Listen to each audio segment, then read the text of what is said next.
Snowdon is a mountain in Wales. If you talk to the Welsh about it, they'll tell you it's the tallest mountain in Wales and much bigger than anything the English have got. But just as they're getting another gulp of coffee, you might just hear the Scots might have something a little bit bigger. While the long-distance beauty is pretty obvious, there are lots of opportunities for close-up shots as well. You'll see behind me that the climb hasn't really begun yet, but that's what we're heading for. Wherever you go, there's a full switch pulled up to the land and stop the stock from moving around. They say that the skill is slowly dying as it's no longer being passed from generation to generation, so you've got to wonder how much longer this stuff is going to be around holding up the land. Up until now it's been fairly well paved, but now it's time for terrain more like what I've done in New Zealand. This is one last shot before I lose visibility. There is a train that goes almost all the way up, which opens up the mountain to more people. The weather up the top can be very different from the bottom. In this case it was hailing and windy. And of course some things just had to be done.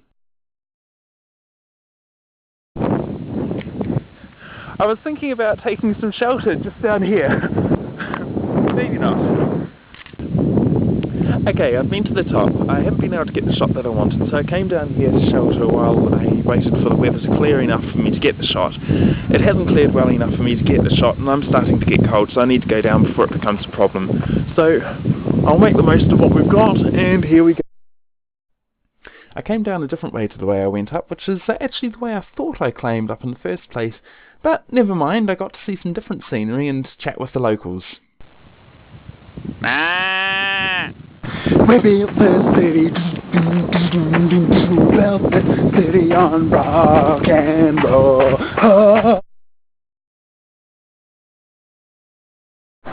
Oh yeah. For a long time Germany has been my second favourite place that I've visited, but more on that in a moment. This style of shot was going to be my main theme throughout my travels, but after injuring my knee early on in the first trip, I've had to take it easy and focus on other things instead. But I still managed to throw in a few here and there. As you may be able to guess by the fact that everything turns to wet when I touch it, this has been quite a bit of work, taking over 20 kgs of packaging and stuff up a lot of stairs. I'm in search for a monument which I saw when I was down below. I think it's off this way. Only a few metres ago I said I was in search for a monument which I think is this way. There it is. It's amazing to see just how much height difference there is up here. Yesterday I thought I was actually up around this area here, but I was actually down going along this area here, so the height I got to wasn't actually that high. At the moment mein Deutsch ist nicht so gut, so what better place to study it than here?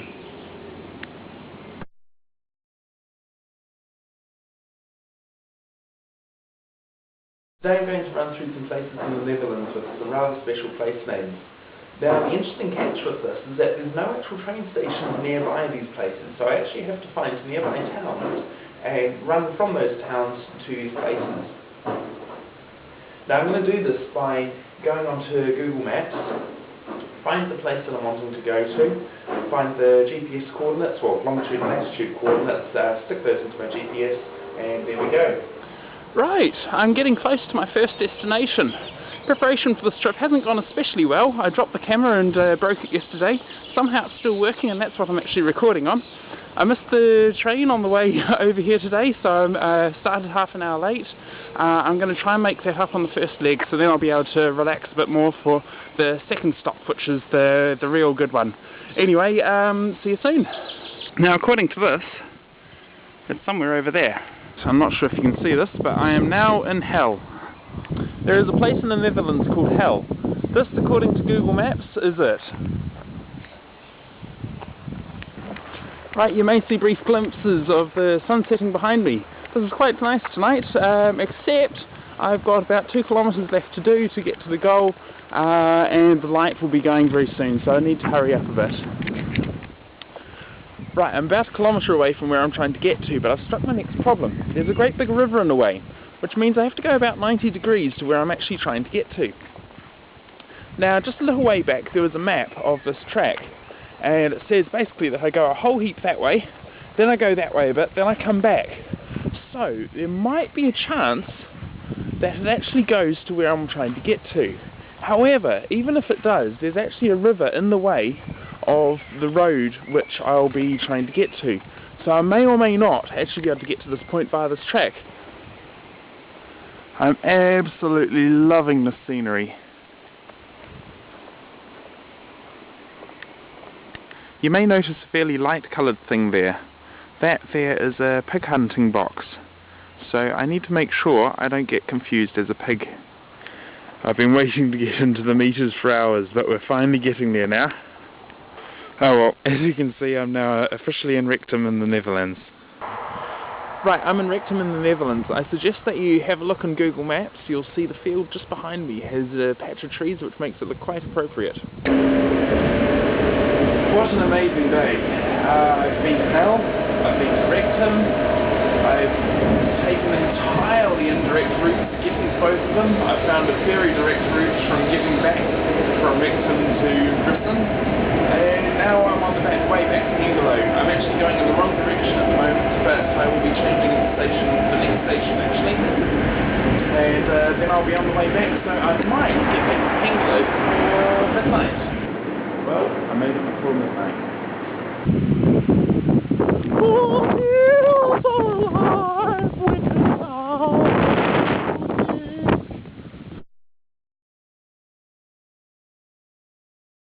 Austria is my new second favourite place that I've visited. It's achieved this simply with its natural beauty and wildlife. And once again, when you see a start and finish so close together, some things just have to be done.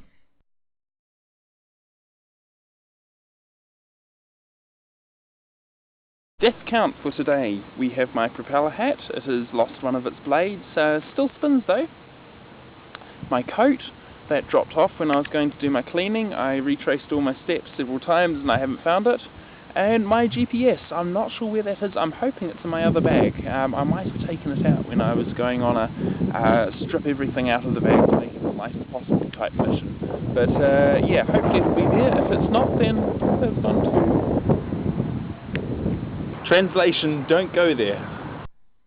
Even though a lot of them are in the middle of the city, the canals in England brought a serene escape from the busy bustling of the city above. So once I discovered them, a lot of my spare time was spent there. Right, a little embarrassing moment here. I was taught that you always be prepared, so you always carry a condom even if you have no intention of using it. Well, I'm travelling at the moment, so I'm carrying a box of condoms. Anyway, I just unpacked my bag to get the batteries, which you may have heard a moment ago, and didn't find them and then just left everything out. So anyway, people are coming by and here's some dodgy guy sitting on the side of the river with a pack of condoms sitting beside him.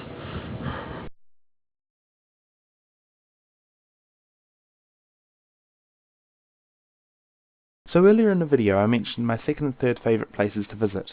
After 11 years, Brazil remains number one.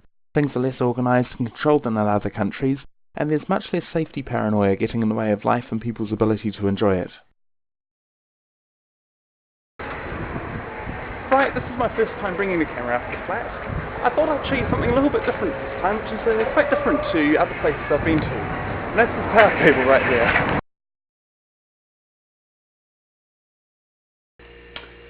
I think the carrot's done. This is one of my favourite spots last time.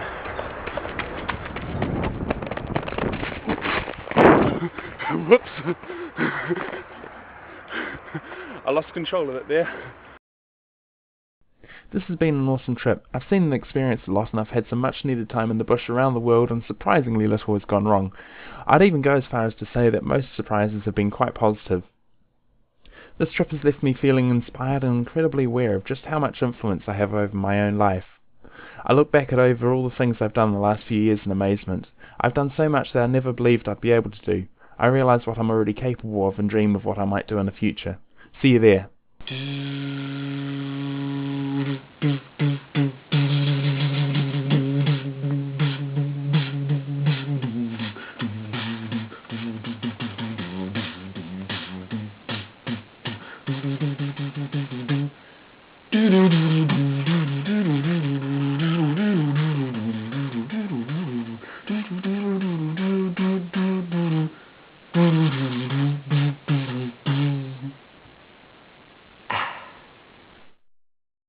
Okay, I've struck my next challenge. I'm about 1 kilometre away from where I'm trying to get to.